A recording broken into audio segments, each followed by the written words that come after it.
In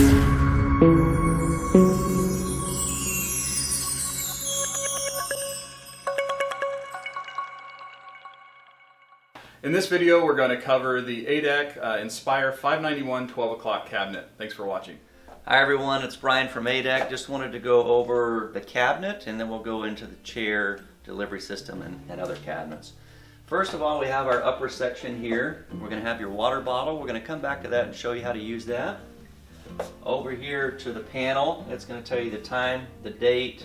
You have 3 clock timers and some accessories here. We'll come back to that with a separate section, but right now we're going to go ahead and turn on the task light.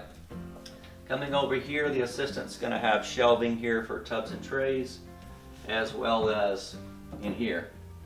Up underneath here we have our task light that's LED. You're not going to need to change bulbs for a very, very long time.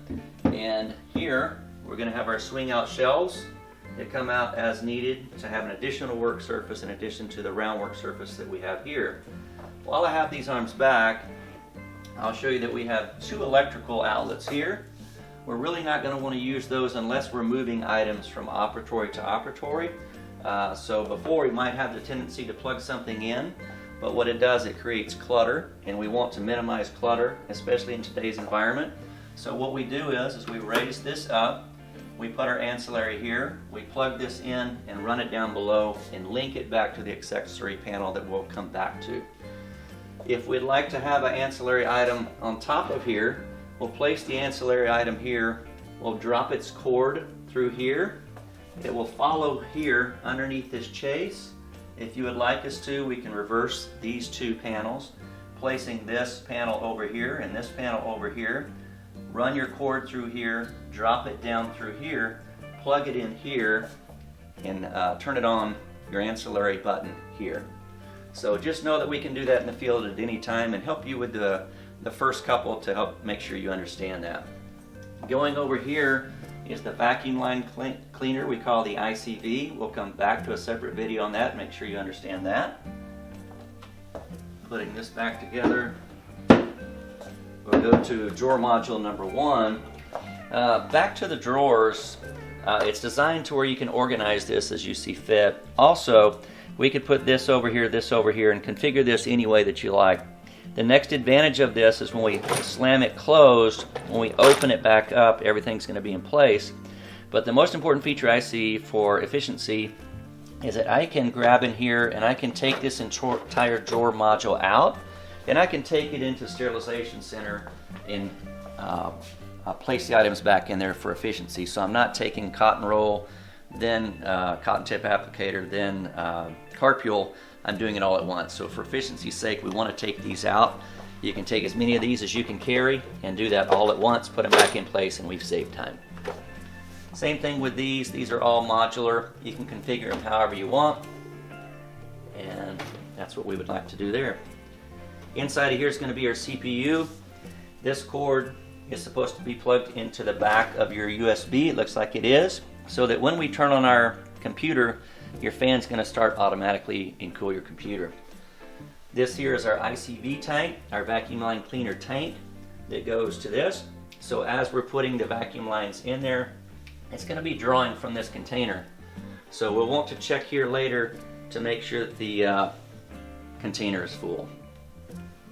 Sliding over to the far right of the cabinet, we have swing out shelves. We're going to want to grab this door, bring it back to itself. You'll see there's a magnet there, and it's going to stick to itself and hold itself out of the way in case you need to pass through here.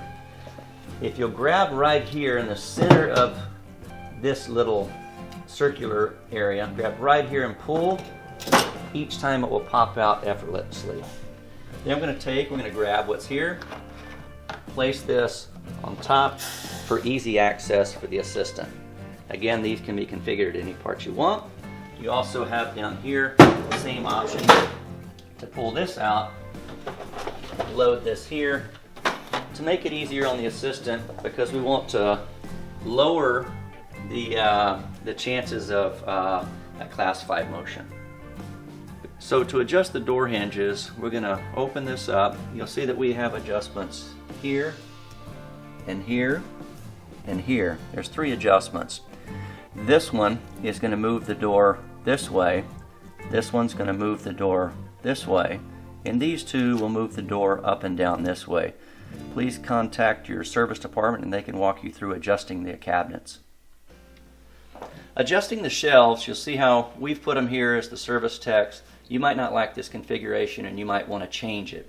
So pulling it out could be a pain, hitting on the door. So what we're going to do is we're going to take our finger, we're going to go to the very back of this hinge, we'll feel a little flipper valve, and we'll just pull, the hinge comes off, the hinge comes off. Slide this down. Now these will just pull straight out, and these go to any configuration you would like. Once you've put them where you'd like them, slide the glass back in. Then we're going to take our door, located right here. You'll see a bar right there. You're going to want to place this bar into this indented area right here and right here. So we're going to hold the door, line these up. Once we get them lined up, we're going to push, and they're going to snap back in, and then close the door.